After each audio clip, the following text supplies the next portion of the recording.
VVIP helicopter घोटाला मामले में गिरफ्तार बिचौलिए क्रिश्चियन मिशेल की पटियाला हाउस कोर्ट में पेशी है। मिशेल की 7 दिन की ईडी की हिरासत आज खत्म हो रही है। दुबई से प्रत्यर्पण के जरिए लाने के बाद मिशेल को अब तक जमानत नहीं मिली है।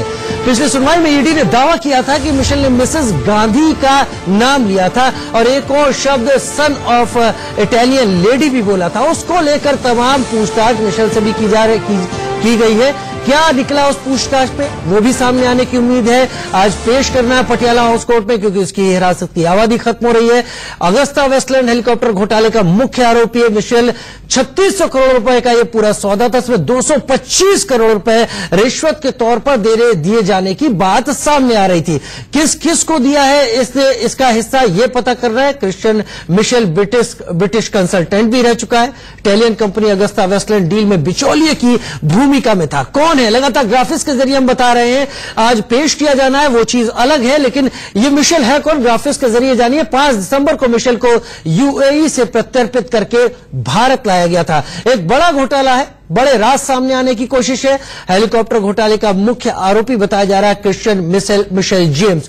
सिमर चावला हमारे साथ ज्यादा जानकारी के साथ जुड़ रहे हैं। सिमर, एक तो आज ईडी पेश करेगी कोर्ट में, तो शायद यह भी साफ पता चले कि ईडी इस मामले में और कुछ पूछताछ करना चाहती है कि नहीं करना चाहती, लेकिन यह भी पता लगने की उम्मीद होगी कि क्या ईडी को अब तक हासिल हो पाया है। तो ईडी कितना कंफर्म लग रही है कि इसकी जांच जो वो कर रही है उसमें निष्कर्ष निकलते जा रहे हैं, तमाम बातें सामने आ रही हैं। हालांकि पिछली जो बातचीत निकल के आई थी उसमें ईडी ने कहा था कि मिसेस गांधी का नाम लिया है उसने।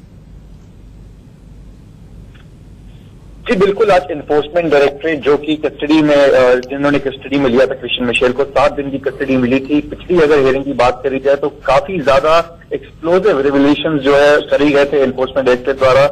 ये हमें बोलना नहीं चाहिए कि मिसेस गांधी का नाम लिया गया था, कि एक रेफरेंस दिया गया है। हालांकि किस रेफरेंस में बोला गया था ये एनफोर्समेंट डायरेक्टरेट ने क्लियर नहीं करा था। तो आज जो कि कस्टडी खत्म हो रही है क्रिश्चियन मिशेल की, बहुत ही महत्वपूर्ण है ये एनफोर्समेंट डायरेक्टरेट के लिए, क्योंकि उनके पास अब 1 दिन का ही समय बचता है। एक एजेंसी 15 दिन की कस्टडी मैक्सिमम ले सकती है।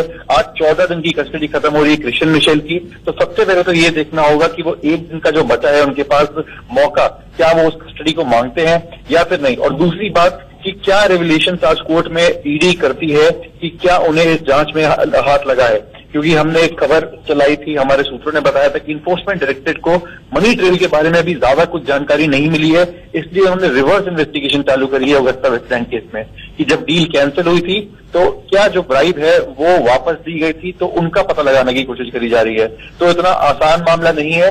आज कोर्ट में इन्फोर्समेंट डायरेक्टरेट बताएगा कि उन्हें क्या जानकारी हासिल हुई है। उसी से आगे देखना होगा कि क्या अगस्ता वेस्टलैंड केस में एजेंसीज को खास कुछ सफलता मिली है। सिमर, इस पूरे मामले में यह बात भी गौरतलब है कि क्रिश्चियन मिशेल ने भारत यात्रा की थी, तो यह भी जानने की जरूरत है कि इस दौरान वो कहां कहां रहा, किस किस से मिला, क्या क्या बातें हुई। और साथ ही इसमें बड़े अधिकारी भी शामिल हुए हैं। पूर्व चीफ मार्शल का भी नाम इसमें आया है, त्यागी साहब का। तो एक अगर क्रिश्चियन मिशेल से काफी कुछ हाथ लगा है तो शायद आज की कोर्ट में पेशी के दौरान एक बड़ा बॉम्ब भी फूट सकता है।